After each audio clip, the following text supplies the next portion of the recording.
Hey everybody, I'm Jenn Tuschong with Allegory Gallery and JNT Creations here in Ligonier, Pennsylvania. Thanks for tuning in for another fun tutorial.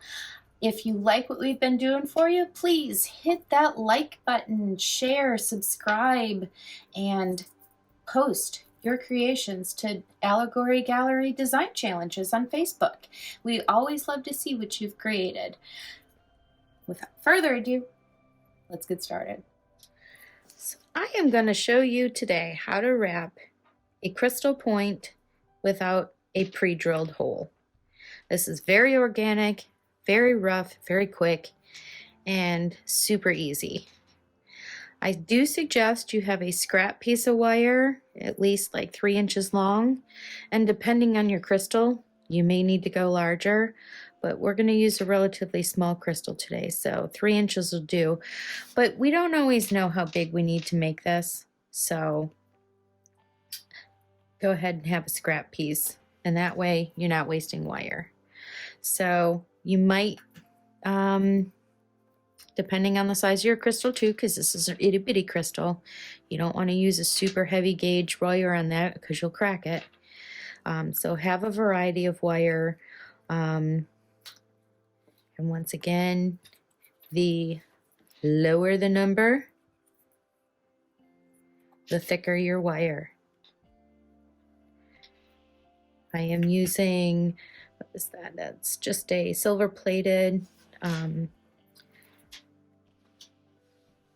anti-tarnish. Is copper core? Yeah. So copper core. It's not an expensive wire. Go ahead and get a good technique down before you decide you're going to go with some like expensive wire. This one here in the example, that's copper. So I used a 20 gauge around there, and I used 22 gauge to wrap it. And that's, again, 20 gauge wrapped around there. But again, you don't want to go too thick in the beginning because you're probably going to end up cracking that crystal, because you do want to put quite a bit of tension on that crystal to keep it in place. You don't want it to fall out. Let's take our scrap piece of wire here and see how we're going to like the design. Feel free to make this round part larger if you want. Make it smaller. You don't want to go too small, and then just kind of gauge which side you want to do. You kind of want the wire to be touching a flat part of the crystal. Just play around with it, see where you're going to like it. And then give yourself about an extra ½ inch to do your loops. So I'm going to cut that right there. Straighten my wire back out.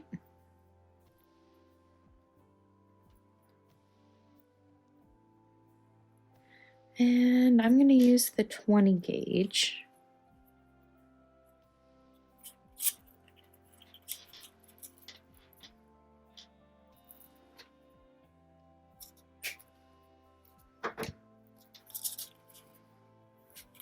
I always like to warm up my wire a little bit before I cut it off the spool, just because it's easier to hold on to. And 20 gauge dead soft wires. Not too hard on your hands, but if you want to use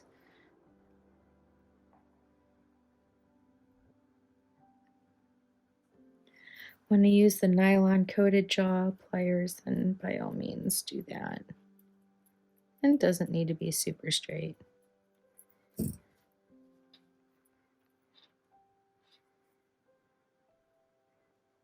I changed my mind. Look at how willy-nilly I'm getting. Let's use the 18 gauge because this is a little thicker crystal. So again, warm up that wire.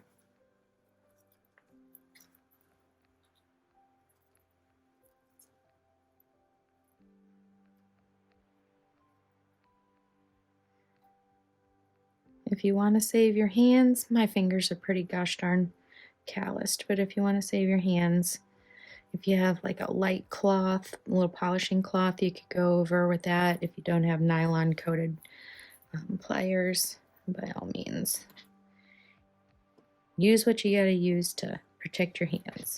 So I'm gonna cut that the same length as my little practice wire was.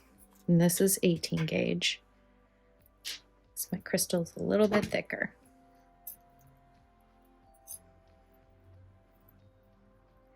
Okay, grabbing my two ends together, kind of holding that center. Just gonna fold that in half. And I'm gonna use the smallest on the multi-bail tool. If you don't have the multi, it's okay to use your round nose pliers. Just make one tiny little loop on each side.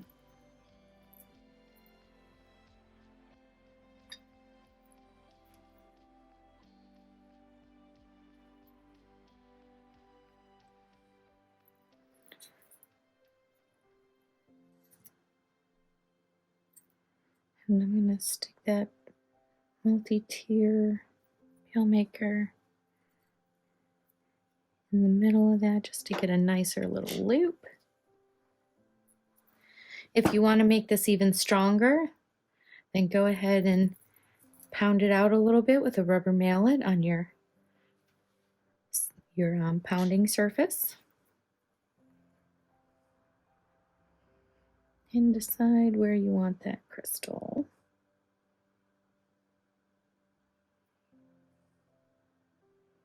Might need to open it up just a little bit. So this one here, I did wrap the, what is that? I did wrap the connector there first, the bail, the holder, whatever you want to call that. But this one, I just want to leave it plain. And that's okay, because you can change up your look. So now taking the smallest gauge wire, this is a 22. You might want to use a 24 or a 26. But since this is a thicker crystal, I think we're going to be great with the 22. And depending on how many times you want to go around, it's going to depend on how much length you want. But I'm going to say start with probably about 18 to 20 inches. You can always add another piece on if you need to, if you decide that you want to go around a few more times.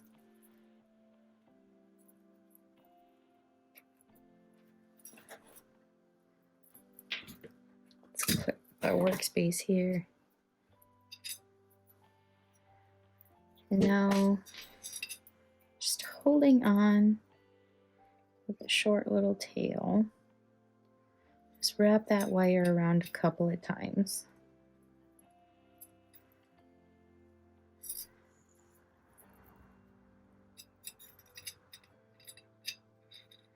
And don't cut that tail yet. It'll give you something to hold on to. Always keep smoothing your wire out. Warming it up makes it a little bit easier to work with. Lay that crystal across those wires. And now working around that crystal. Kind of give it a nice good tug every time you bring that around. Keeping it tight.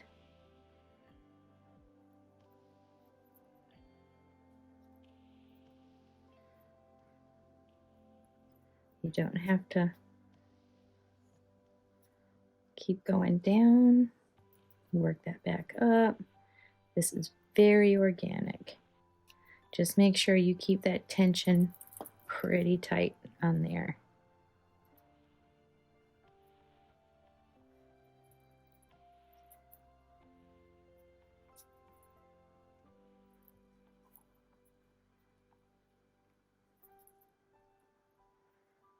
Okay. When you get to the end of your rope, give that another nice good tug. Bring it back around. And we are going to fix it with just a few loops.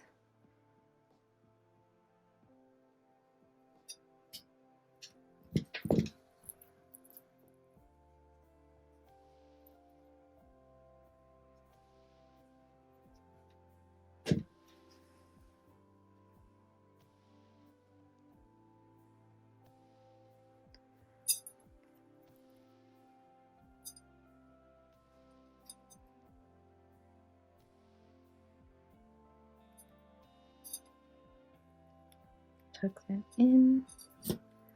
This is where your extremely fine point needle nose come in very handy. Okay.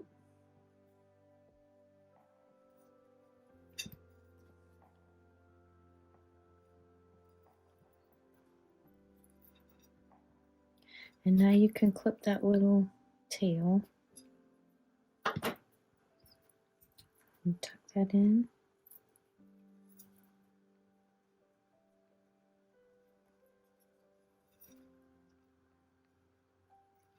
Whatever way you gotta tuck it in, tuck it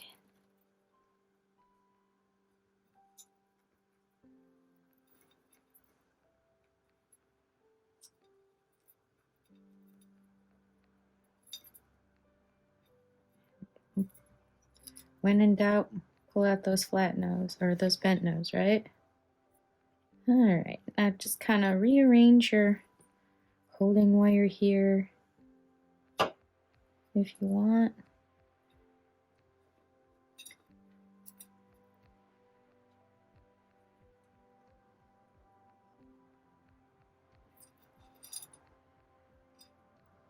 This is meant to be super organic.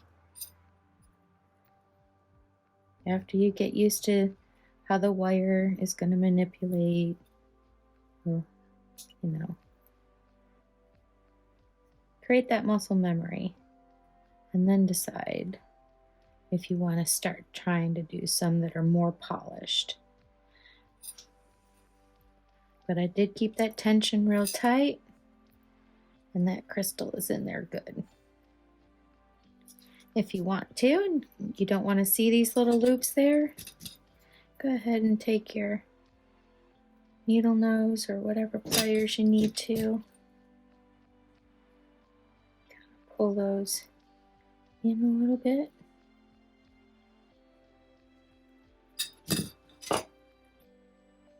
Careful not to crack your crystal. Just kind of tuck those in.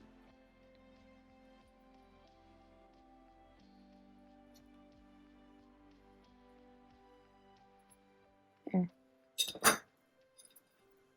So now you don't see them so much.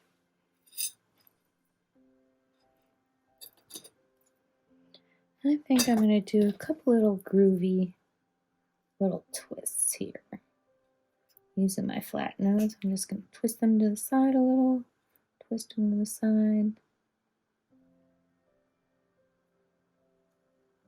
And why not one more?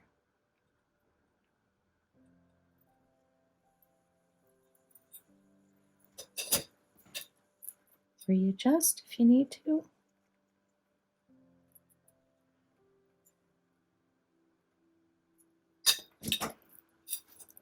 There, I think I'm happy with that. So this is really just a fun little willy-nilly, no rhyme or reason, little crystal pendant for you. And in order to hang it on a necklace, you want to put a couple of jump rings in there. Let me see if I have some with me.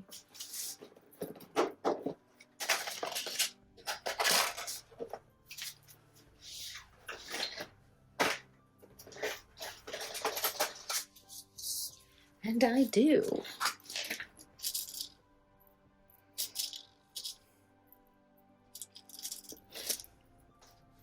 I like the look that 3 of them give me. So I'm going to put 3 in mine.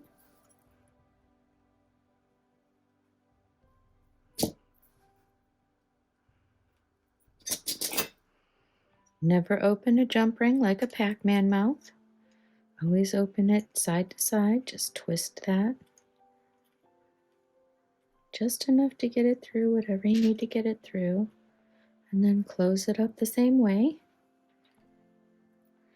So that's what it looks like with just one.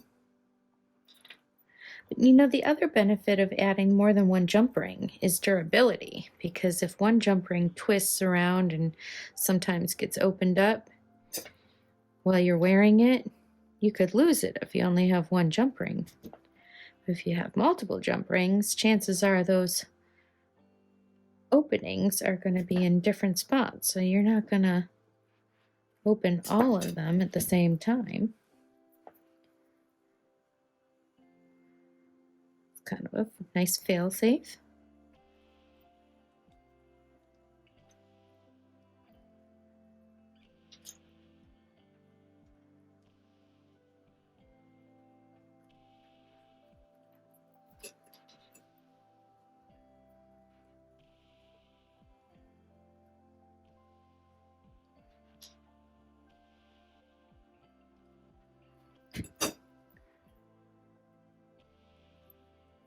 So this can be a project that you waste a little wire with. It's always better to cut more wire than what you need or what you think you need, rather than be short.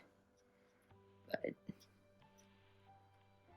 it's all fun, part of the fun and learning process. So the next time you make one, you'll know. And no 2 crystals are alike, so you're probably never going to use exactly the same amount of wire. But that is just such a fun look. I love it.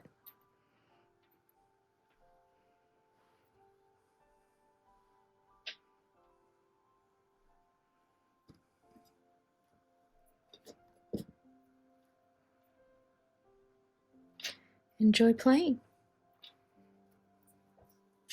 Thank you so much for watching again today. If you like what we've been doing for you, please keep us going by liking, sharing, and subscribing to our channel. Let us know what you like. Give us some suggestions on what you might want to see in the future, and post your creations to Allegory Gallery Design Challenges on Facebook. Thank you so much for watching. Bye-bye.